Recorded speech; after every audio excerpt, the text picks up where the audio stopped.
Lord's magnanimous pastimes and the glowing glancing of his smiling face are all indications of his extensive benedictions. One must therefore concentrate on this transcendental form of the Lord as long as the mind can be fixed on him by meditation. Purport. In the Bhagavad Gita, chapter 12, text 5, it is said that the impersonalist undergoes a series of difficult problems on account of his impersonal meditation. But the devotee, due to the Lord's personal service, progresses very easily. Impersonal meditation is therefore a source of suffering for the impersonalist. Here, the devotee has an advantage over the impersonalist philosopher. The impersonalist is doubtful about the personal feature of the Lord, and therefore he always tries to meditate upon something which is not objective. For this reason, there is an authentic statement in the Bhagwatam regarding the positive concentration of the mind on the factual form of the Lord. The process of meditation recommended herein is bhakti yoga, or the process of devotional service after one is liberated from the material conditions. Jnana yoga is the process of liberation from the material conditions. After one is liberated from the conditions of material existence, etc., when one is nirvita, as previously stated herein, or when one is free from all material necessities, one becomes qualified to discharge the process of bhakti yoga. Therefore, bhakti yoga includes jnana yoga. In other words, the process of pure devotional service simultaneously serves the purpose of jnana yoga because liberation from material condition is automatically achieved by the gradual development of pure devotional service. These effects of bhakti yoga are called anatta nirvritti. Things which are artificially acquired gradually disappear along with the progress of bhakti yoga. Meditation on the lotus feet of the personality of Godhead, the first processional step, must show its effect by anartha nivritti, the grossest type of anartha, which binds the conditioned soul in material existence, is sex desire, and this sex desire gradually develops in the union of a male and female. When the male and female... That's good. The long purport and long sentences, or paragraphs rather. So, yeah. Anyone have any comments or any questions?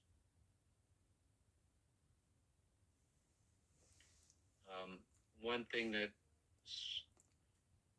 is mentioned here, the distinction of desire is further aggravated by the accumulation of buildings, children, friends, relatives, and wealth.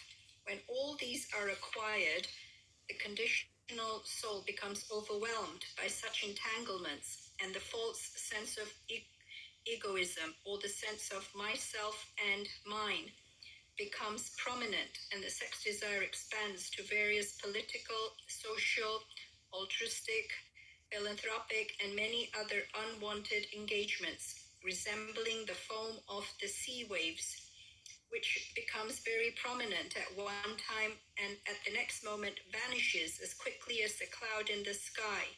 The condition. Let's have a look at this particular point. Due to the false sense of egoism, or the sense of myself and mine, it becomes prominent, and the sex desire expands to various political, social, altruistic, philanthropic, and many other unwanted engagements resembling them. So, how can we understand that this sex desire expands to political, social, altruistic, philanthropic activities which are ultimately unwanted? Where's the connection? Can anybody see the connection between these various engagements related to sex? It almost sounds Freudian.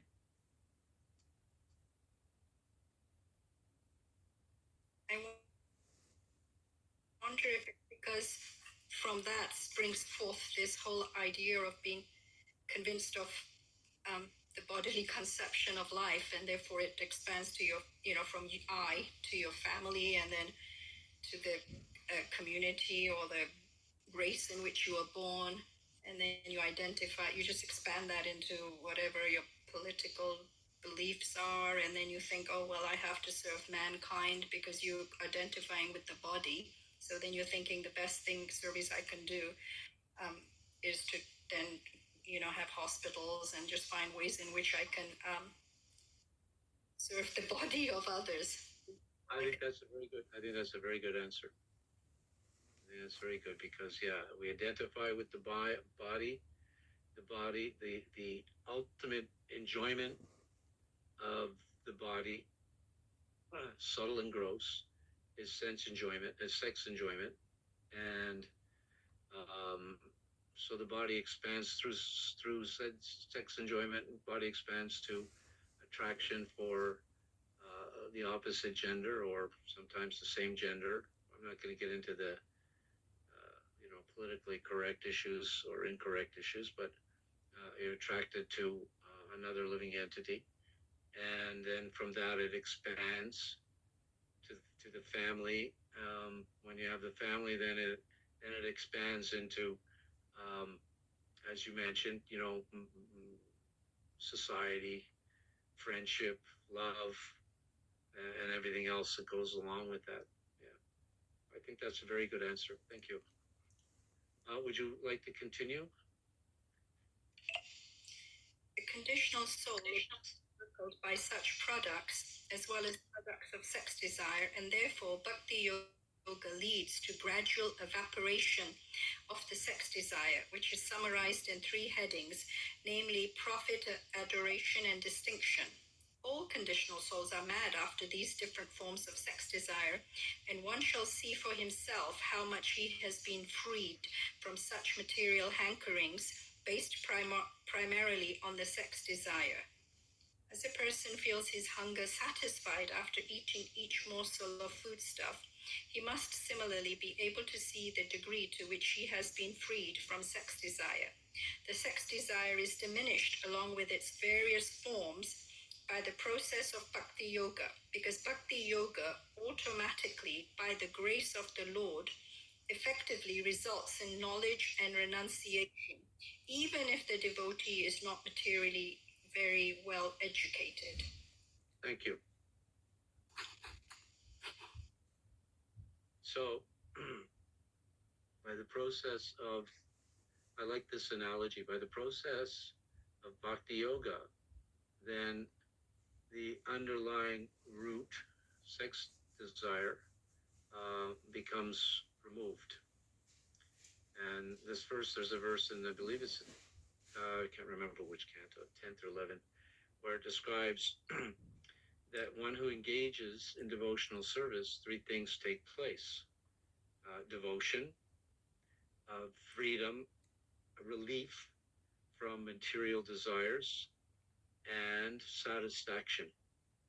Just as in the same way, a hungry person, when he's fed, he becomes free from hunger, he becomes satisfied, and he develops nutrition.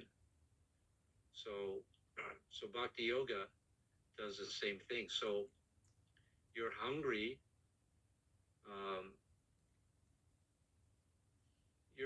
it's kind of like reverse, because you're hungry for sex desire in whatever form it may be. But this type of hunger is something that is, so the idea is to remove this hunger of sex desire by the process of bhakti yoga. I hope that was. If that can apply, in bhakti yoga, and he said absolutely not. You can't fake it to make it. Hare Krishna. Well, there goes my success. I've been faking it for the last, I don't know how many decades. Okay, next, Purna Chandra, would you like to read next? Sure. Okay, starts with knowledge. Yes. Okay, knowledge means knowing things as they are, and if by deliberation it is found that there are things which are at all unnecessary. Naturally, a person who has acquired knowledge leaves aside such unwanted things. When the conditioned soul finds by culture of knowledge that material necessities are unwanted things, he becomes detached from such unwanted things. This stage of knowledge is called viragya, or detachment from unwanted things. We have previously discussed that the transcendentalist is required to be self sufficient and should not beg from the rich blind persons to fulfill the bare necessities of life. Sukdev Goswami has suggested that some alternatives for the bare necessities of life, namely the problem of eating, sleeping, and the shelter, but he has not suggested that any alternative for sex satisfaction. One who has the sex desire still with him should not at all try to accept the renounced order of life. For one who has not attained to this stage, there is no question of the renounced order of life. So, by the gradual process of devotional service, under the guidance of the proper spiritual master, the following the principles of Bhagavatam, one should be able to at least to control the gross sex desire before one accepts the renounced order of life actually. So, in this last part of the paragraph, the Prabhupada is actually giving a warning. If you're not completely free from the sex desire, then you should not enter into the renounced order of life. However, if you still have some trace of sex desire, then there is the householder ashram. And in the householder ashram, sex engagement is permitted, but it's regulated. And by the regulation of sex desire, along with cultivating the process of devotional service, then that ultimately underlying anartha nivritti, that underlying anartha within the heart gradually becomes removed. So, and Krishna also says that this sex desire, this is actually him, sex kamoshmi, aham kamoshmi, or something. I am sex desire, according to dharma, according to religious principles. But if a sex desire avoiding religious principles, in other words, not regulated, and therefore then it's not actually Krishna. It's Krishna's external illusory energy. Okay, thank you. Jesus, would you like to read next? Yes. So purification means getting free gradually from sex desire, and this is attained by meditation on the person of the Lord as described herein, beginning from the feet. One should not try to go upwards artificially without seeing for himself how much he has been released from the sex desire. The smiling face of the Lord is the 10th canto of Srimad Bhagwatam, and there are many upstarts who at once try to begin with the 10th canto, and especially with the 5 chapters which delineate the Rasha Lila of the Lord. This is certainly improper. By such improper study of hearing of Bhagavatam, the material opportunists have played a vogue by indulgence in sex life in the name of Bhagavatam. This vilification of Bhagavatam is rendered by the acts of so-called devotees. One should be free from all kinds of sex desire before he tries to make a show of recital of Bhagavatam. Sri Vishwanatha Chakravarti Thakura clearly defines the import of purification as cessation from sex indulgence.